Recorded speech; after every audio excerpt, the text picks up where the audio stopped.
أعمالنا من يهد الله فلا مضل له ومن يضلله فلا هادي له ونشهد أن لا إله إلا الله وحده لا شريك له ونشهد أن محمدا عبده ورسوله أما بعد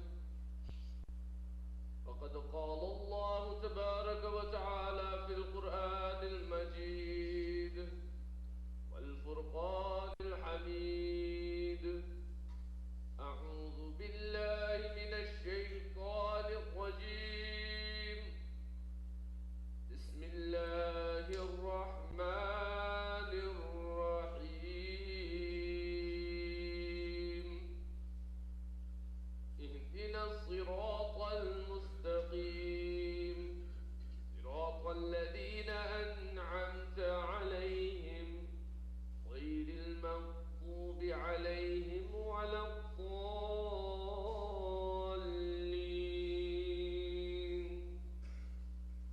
آمين. وقال النبي صلى الله عليه وسلم إنما الأعمال بالنيات صدق الله العلي العظيم وصدق رسوله النبي الكريم ونحن على ذلك لمن الشاهدين والشاكرين والحمد لله رب العالمين.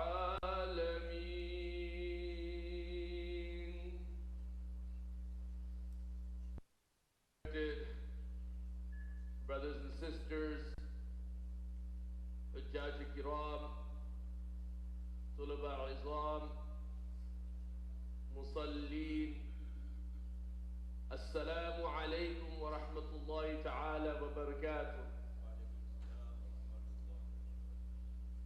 Allah Tabaraka wa ta'ala has given you and I this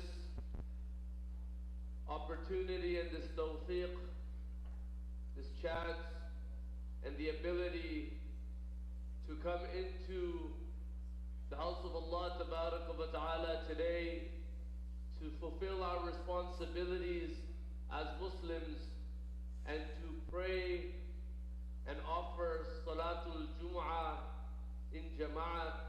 May Allah Tabaraka wa Ta'ala accept our Salat and our Ibadat.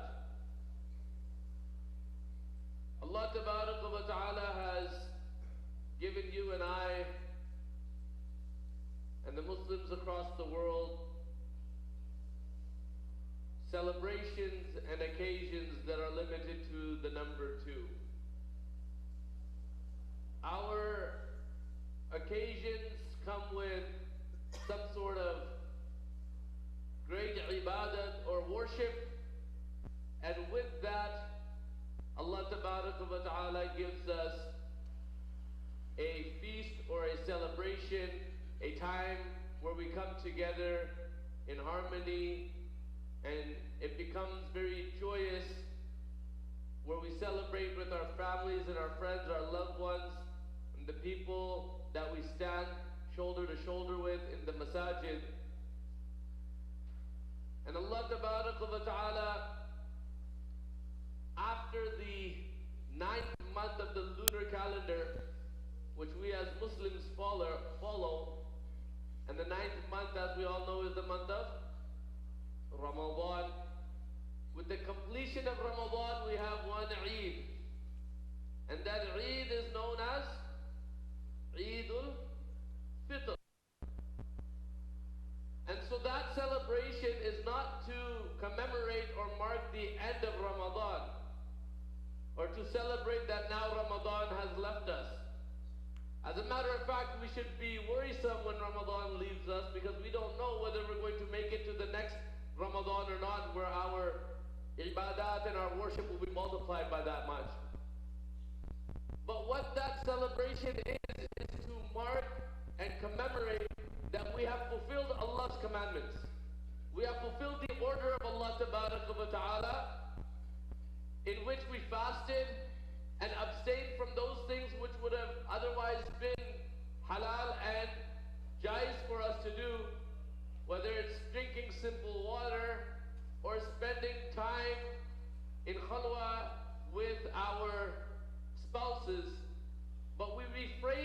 these actions during the days of the month of Ramadan, because it's the order of Allah Ta'ala, and so that we may gain taqwa and piety.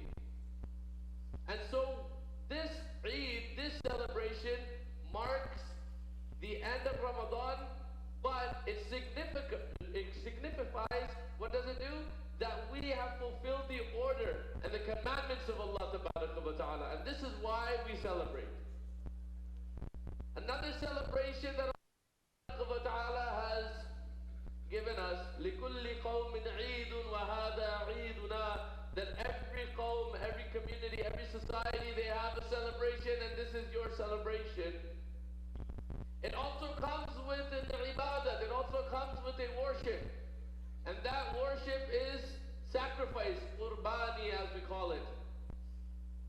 So the first one was the worship of fasting, and this one is the worship of a sacrifice. Now where did this sacrifice come from? We all know that Allah Ta'ala ordered who?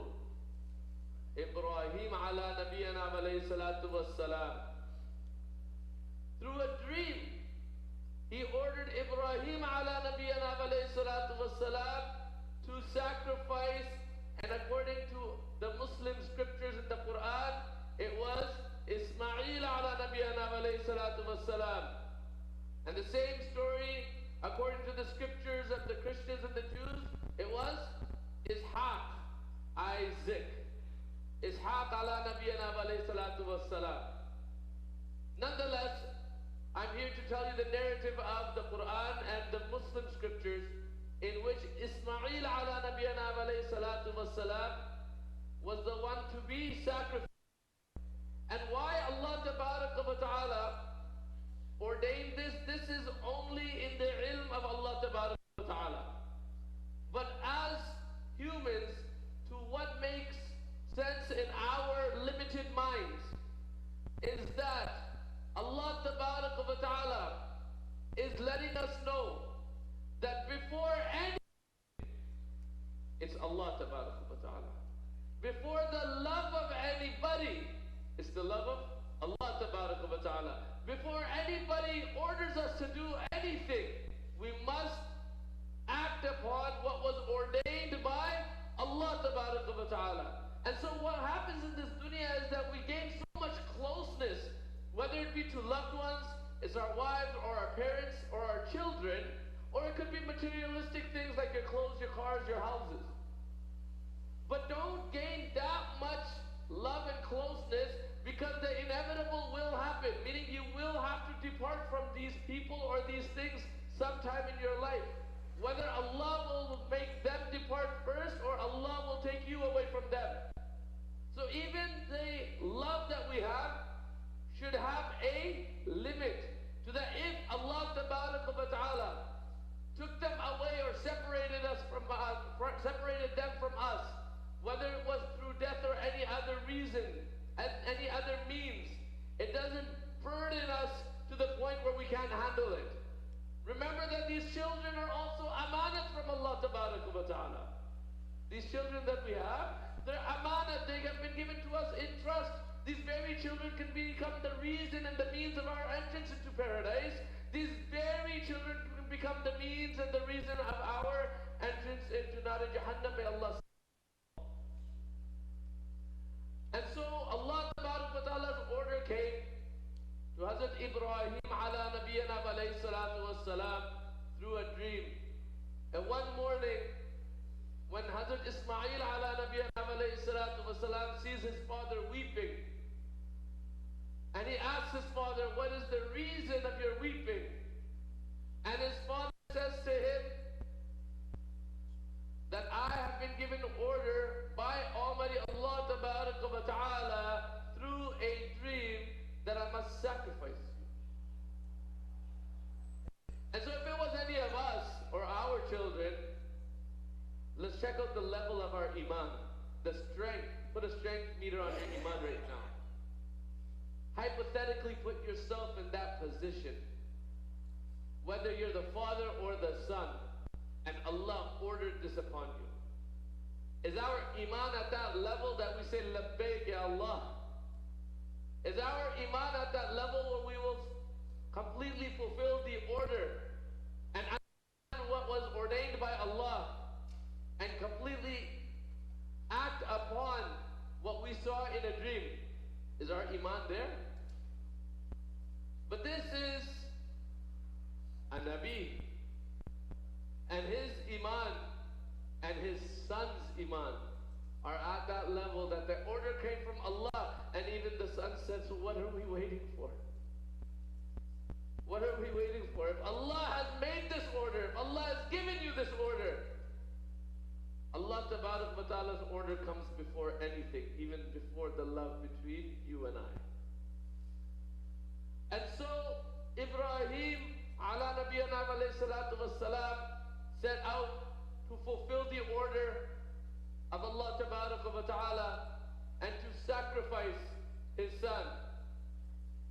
And what happened to that is that Allah Tabarak wa Ta'ala substituted his son from actually his son being sacrificed to a ram from Jannah. Allah Tabarak wa Ta'ala removed his son and placed a ram from Jannah there. And because Ibrahim ala nabiyana alayhi salatu wassalam went forward to fulfill the order of Allah Tabarak wa Ta'ala, this action was so loved by Allah Tabarak wa Ta'ala that his order came first, even before the love between a father and a son. That Allah Tabarak wa Ta'ala has mandated this for all of us until Yawm al-Qiyamah, that we must also go with the sacrifice. Now this sacrifice itself doesn't reach Allah Tabarak wa Ta'ala. Does Allah take the meat from your sacrifice? He does not. Does Allah Tabarak wa Ta'ala, does the blood of the sacrifice reach Allah Tabarak wa Ta'ala? It does not. Does he take from the meat that you will obtain from the sacrifice? It does not. In the Quran, in Surah Al-Hajj, Allah Tabarak wa Ta'ala says that not the meat or the blood will reach Allah Tabarak wa Ta'ala. But what reaches Allah is your piety. What reaches Allah Tabarak wa Ta'ala is your taqwa. What reaches Allah Tabarak wa Ta'ala is your obedience to Allah Tabarak wa Ta'ala. What reaches Allah Tabarak wa Ta'ala? The fact that He ordered something and you did it. That reaches Allah Tabarak wa Ta'ala. So likewise, when we talked about Ramadan, the actions of Ramadan, what was the purpose of this? To gain taqwa. لَعَلَّكُمْ تَتَّقُونَ. And so is this. So we see both of our celebrations, they have this common ground, where the ibadat itself is not going to benefit anybody but ourselves, and the only thing that Allah Tabarak wa Ta'ala what reaches Allah Tabarak wa Ta'ala from our actions is the taqwa, the piety, the fact that Allah ordered it and we fulfilled it.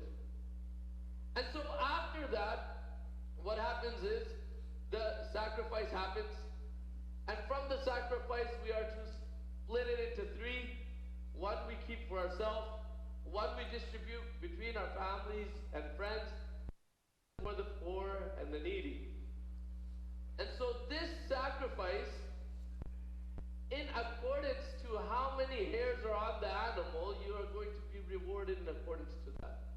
This sacrifice, before the blood of the animal touches the ground, Allah Ta'ala blesses you and forgives your sins. And so the problem that we are seeing in our society today is that this Eid, Eid al-Adha, is not given the significance that Eid al-Fitr is given. This is in our community, in our society, living in this western part of the world. We do not commemorate this Eid as it should be commemorated. We do not celebrate it as it should be celebrated. We see people taking time off of work to come to Eid al-Fitr Salat, and so that they may go to their families' homes during Eid al-Fitr. But in Eid al-Adha, this is not happening. Even though Eid al-Adha, this Eid is bigger in terms of the days. There's 3 days. In these 3 days, are you allowed to fast? Are you allowed to fast in these 3 days of Eid? You can't. It's haram if you make fast and it becomes farz upon you to break your fast. Because this is a da'wah, an invitation from Allah Ta'ala. Who are us? Who are we to nullify and reject the invitation of Allah Ta'ala? So fasting, which is otherwise something of during these 3 days, that is not allowed. And so I ask everybody at the congregation today to signify and to act upon this Eid in accordance to its rights. And so a lot of questions come up in terms of the animal, and we're not able to sacrifice here, this and that. But the other aspects of Eid can be celebrated by us. We still need to commemorate this. We've added so many different Eids to our religion that aren't even part of our religion. We only know about 2 Eids, Eid al-Fitr and Eid al-Adha. Any other Eid, this is an innovation in your religion. Instead of commemorating what we know is a hukum from Allah Ta'ala, we find it easier to commemorate and to celebrate those Eids that have no base and no foundation in our religion of Islam. So now we're saturating deen from our hearts. And now we're taking away from the religion of Islam. And what are we showing our next generations? And so this becomes a problem. Why this becomes a problem is because the orders from Allah Ta'ala are not being fulfilled. But things that are cultural and things that have been brought into Islam after the fact, these things are being given more importance. Being given the name of Eid, when they themselves are not Eid, because it's nothing that the Prophet did, it's nothing that the Sahaba did, it's nothing that the Tabi'een did, it's nothing that the Tabi'een did. But we're giving these importance in our lives today, and we're showing that to our children, who are already confused because of the indoctrination of their minds from the society. And we are further confusing them by taking things which our religion has ordered us to do, our faith demands us to do, and we are not giving it the importance that it deserves, and we're giving importance to those things that have no base and have no foundation in our religion. May Allah Ta'ala protect us all. May Allah Ta'ala give us the ability to celebrate Eid the way it's meant to be celebrated. Take that time off of work, celebrate with your family, and show your children how important this Eid is, the 3 days of Eid. And remember to tell yourself and your children and your loved ones about the takbir that we shall be after every farz salat. Because a lot of these things are being saturated, they're being taken away, they're being forgotten. If we don't show the importance of these things to our children, wallahi al-azim, we're going to lose the generations. One day we're going to stand before Allah Ta'ala, and we're going to say to Allah Ta'ala, when I left the world, I had this many kids, and they must have had kids, and their kids must have kids. Ya Allah, I want to see my family tree. And Allah will say that your lineage is after you, your progeny after you, they went murtad, they're no longer Islam. Our forefathers did what they had to do, and that's why we are sitting in the masjid today. Can we say the same about our next generations? That we are giving them and teaching them the importance of our deen and what Allah Ta'ala commands? Or are we standing in the masjid and tying our hands and swinging from side to side and singing things that aren't even a part of our faith? Are these the things that we're going to show importance to? May Allah Ta'ala give us the ability to live our remainder lives as Muslims and act in the ways of the beloved Prophet Muhammad Rasulullah sallallahu alayhi wa sallam. Jazakumullah khairan.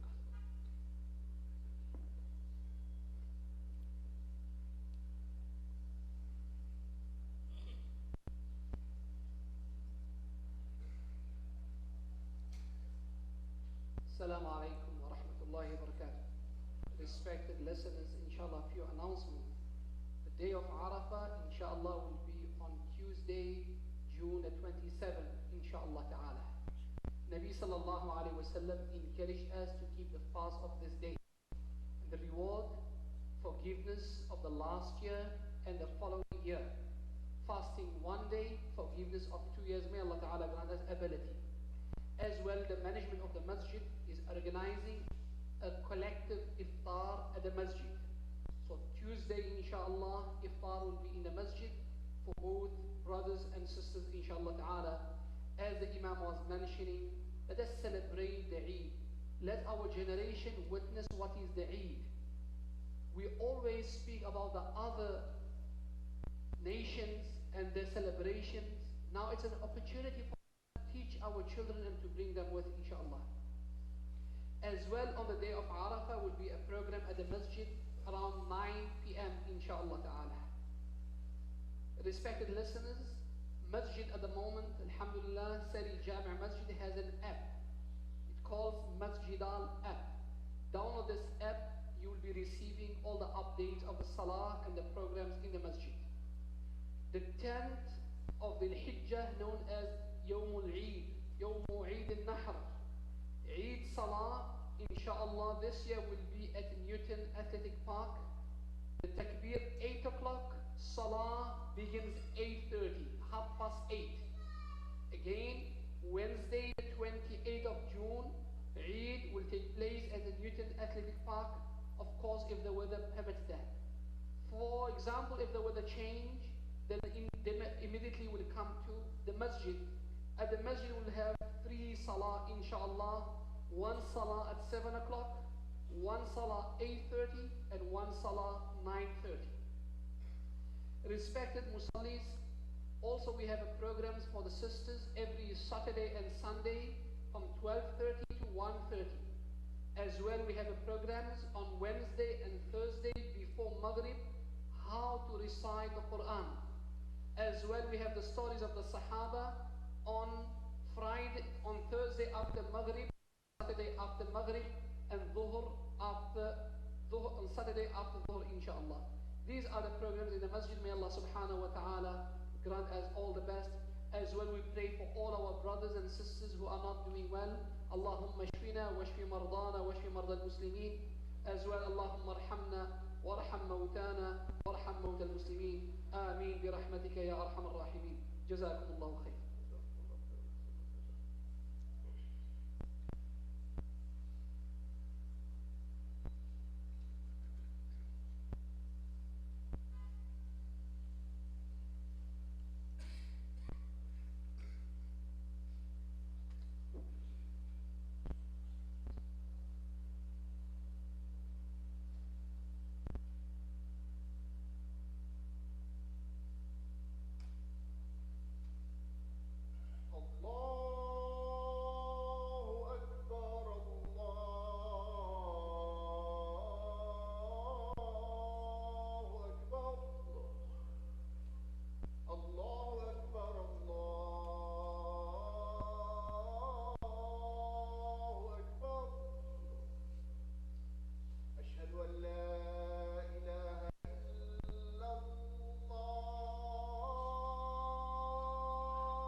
تاريخ الأمم. أما بعد، فإن علم الشرائع والأحكام أعظم فرائض الإسلام، ومن ثم أمر به وحض عليه تعليما وتعلما. فقد قال النبي صلى الله عليه وسلم: إنما الأعمال بالنيات وإنما لامرئ ما نوى، فمن كانت هجرته إلى الله ورسوله فهجرته إلى الله ورسوله، ومن كانت هجرته إلى دنيا يصيبها أو امرأة ينكحها فهجرته إلى ما هاجر إليه.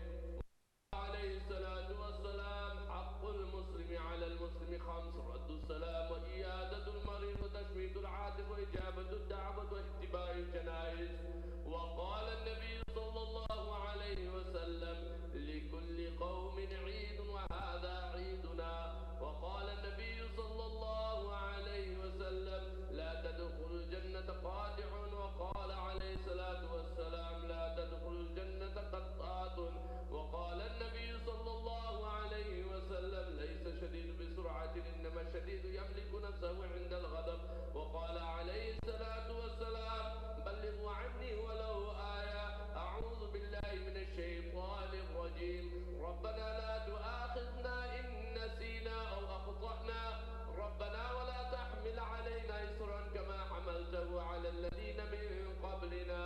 ربنا ولا تحملنا ما لا طاقة لنا به. واعف عنا واغفر لنا وارحمنا. أنت مولانا فانصرنا على القوم الكافرين. وقال تعالى: اهدنا الصراط المستقيم صراط الذين أنعمت عليهم غير المغضوب عليهم ولا الضالين.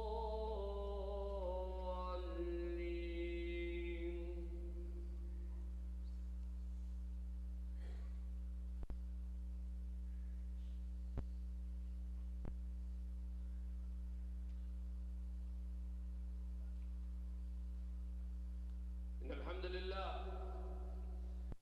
لله نحمده ونستعينه ونستغفره ونؤمن به ونتوكل عليه، ونعوذ بالله من شرور أنفسنا ومن سيئات أعمالنا. من يهد الله فلا مضل له ومن يضلل فلا هادي له. ونشهد أن لا إله إلا الله وحده لا شريك له. ونشهد أن سيدنا ومولانا محمدا عبده ورسوله، أرسله بالحق بشيرا ونذيرا بين يدي الساعة. من يطع الله ورسوله فقد رشد، ومن يعصيهما فإنه لا يضر إلا نفسه ولا يضر الله شيئا. بالله من الشيطان الرجيم. إن الله وملائكته يصلون على النبي. يا أيها الذين آمنوا صلوا عليه وسلموا تسليما.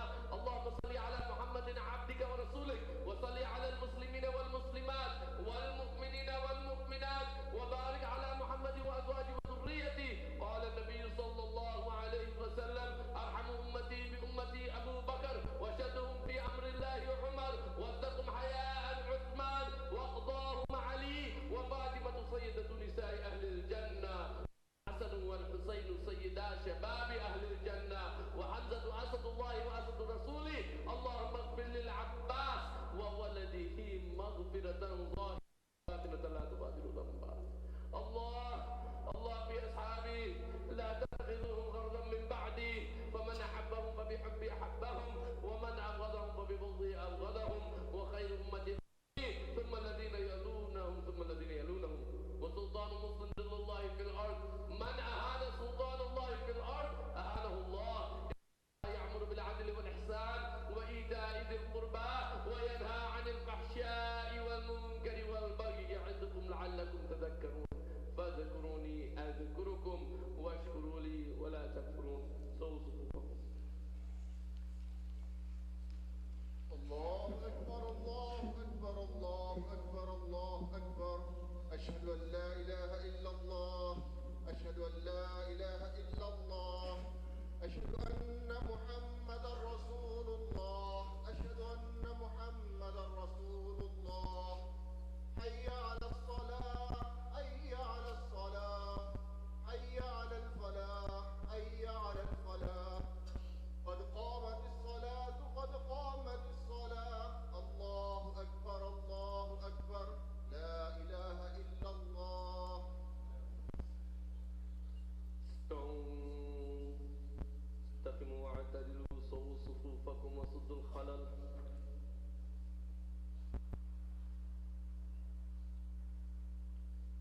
الله أكبر.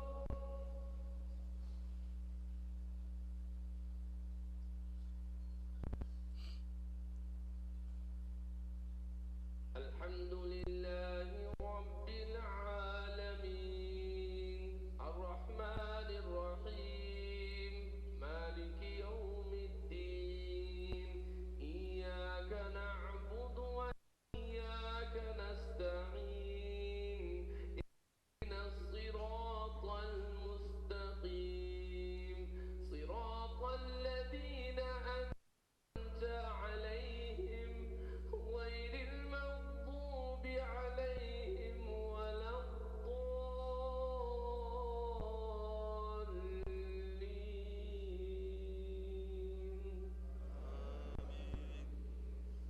والتين والزيتون وطور سينين وهذا البلد الأمين لقد خلقنا الإنسان في أحسن تقويم ثم رددناه أسفل سافلين إلا الذين آمنوا وعملوا الصالحات فلهم أجر غير ممنون. فما يكذبك بعد بالدين أليس الله بأحكم الحاكمين. الله أكبر.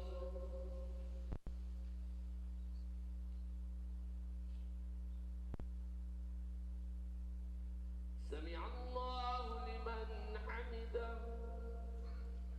الله أكبر.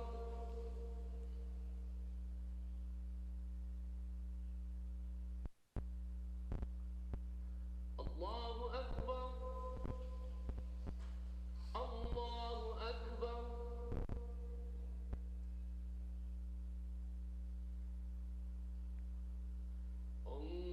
الله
السلام